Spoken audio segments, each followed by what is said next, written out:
दगड झेलले शब्द झेलले तरी ती न थांबली, दगड झेलले शब्द झेलले तरी ती न थांबली. शिक्षणाच्या वाटेवर सावित्रीबाई ठाम उभी राहिली, शिक्षणाच्या वाटेवर सावित्रीबाई ठाम उभी राहिली.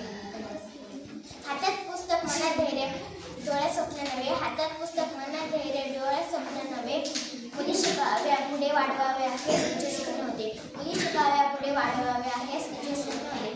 सावित्रीबाई फुले नाव नाही ती एक क्रांती होती, सावित्रीबाई फुले नाव नाही ती एक क्रांती होती. नारीच्या स्वप्नांना पंख देणारी तीच खरी शक्ती होती, नारीच्या